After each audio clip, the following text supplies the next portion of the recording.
What up YouTube, it's Misery Hates Company, and in this video we're going to talk about the brand new battle badges that just came to the game in Marvel Future Revolution. And those battle badges are called special battle badges, and Marvel Future Revolution have made it very clear that these are intended to be the very best of the best battle badges you can get in any current content. And they're craftable, and you get to pick which one you want, and they have special effects. So once you get them to at least +1, which is basically a special battle badge nanofusion-esque type process, but we'll get to that in a second. Then you actually get a bonus benefit to that battle badge, which is fantastic. They also changed them a little bit, so I'm making this video as well to kind of clarify. So previously the battle badges were just flat numbers, and now there is actually going back to percentages. So there's a little bit of math involved, but all in all, I want to show you guys how to make them, why you want to make them, when to use them, and ultimately how to min-max you and your resources to make sure that you get the most out of them, because you can only get them for a limited time. Now, without further ado, let's jump straight into the video. So the first thing you're going to want to make note of is that you need to do the new epic invasions. Now, I've already made a video showing you guys how to beat the special invasions, but if you look at the different difficulties, you get certain rewards for completing them. You get the Magneto's seal, which is very important. And then you also get the ability of getting this battle badge alloy. Now, that one is a little bit more rare to find, but I'll show you what it looks like. So this is a battle badge alloy. It's a little bit harder to find. You don't get them every single time, but you definitely need them to make your special battle badges. So once you have at least gotten a few of each, well, you only need one of the alloys to actually get started, which is pretty nice. So you head over here to the workshop. You're going to go ahead and craft the Magneto Battle Badge crafting event.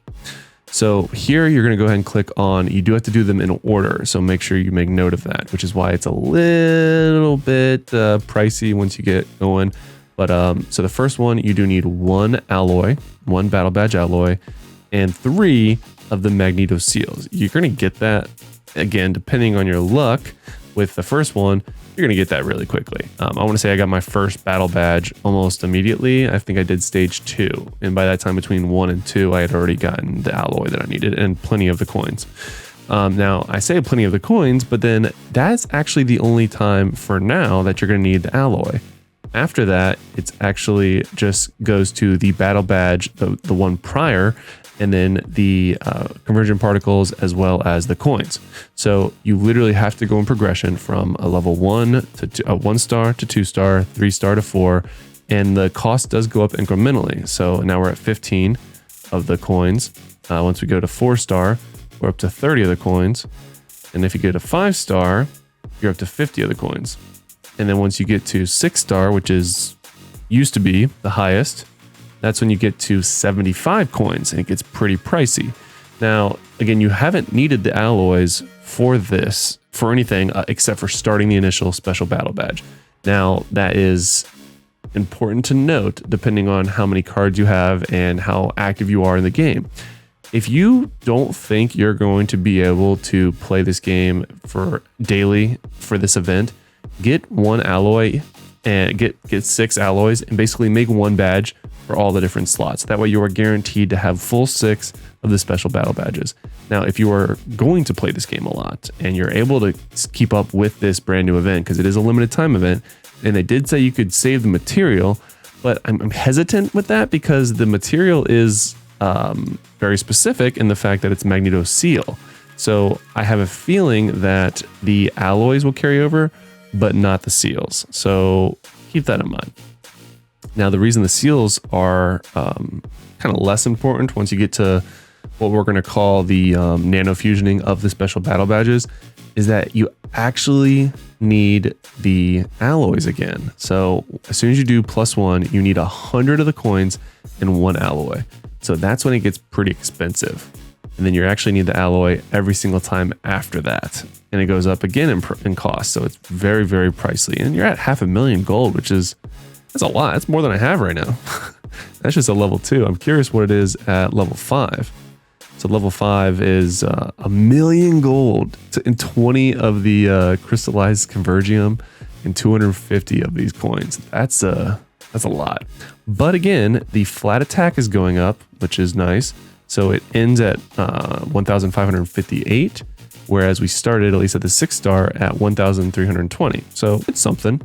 Now, if you look at the battle badges themselves, and I can show you this because I actually have 2 of them already. So if you look at, you go to the workshop and you click on this little icon, it shows you what the different stats are that you can get.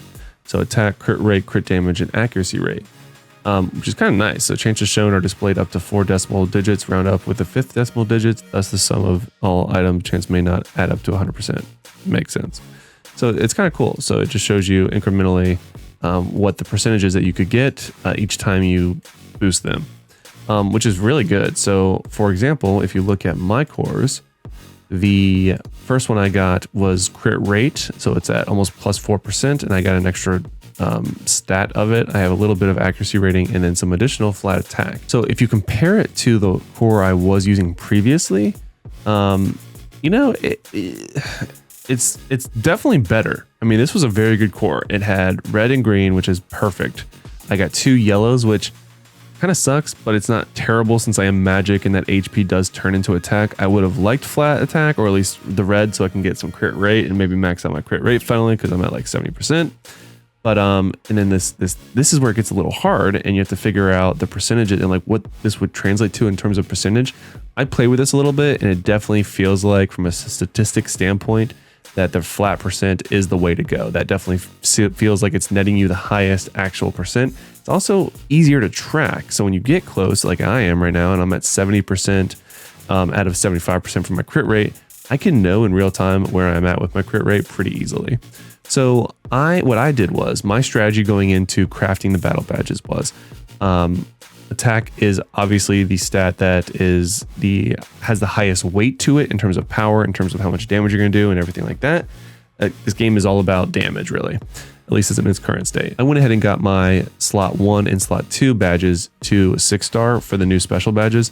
That way I could get some decent crit damage, attack, and just more attack ability, or more attack offensive stats. Now, what my plan is from now is to obviously keep grinding this event, and I'm probably going to go ahead and upgrade them at least a little bit, maybe to 2-ish, so I can go ahead and get that special attribute, that special skill that you get. Most of them are, once your stamina gets past a certain point, you activate an ability where you get a flat stat or something, and then it has a cooldown of like 25 seconds. So it's not like game changing, but it is bonus stats that will just help you in both PvE and PvP. So that's my plan right now, like I said, is to get my 1 and 2 slot badges to at least +2, and then I'll go back to working on another one. You know, I don't know which one I'll work on next. Let's see. At the 3 slot, you get the defense, dodge rate, crit damage, guard damage, which is meh. You know, I mean, that's not really something I'm interested in. I think at the 4 it's the same, but then if you look down at the 5, let's see what we get here. So 5, you get HP, ultimate gauge recovery, cooldown decrease, and stamina recovery. Because I am a magic, the HP does translate to just attack. It is interesting to note that I just saw this, that the HP is still not in percent, it's just flat amount. I feel like that will actually net me more attack than a percent would. I could be wrong there. But it makes sense, since usually you see attack is flat, HP is flat, and then defense is flat, and then whereas everything else is percentage based. So this change makes a lot of sense. But the cooldown decrease is amazing. The stamina recovery is meh. I don't really have that issue unless my cooldown's higher.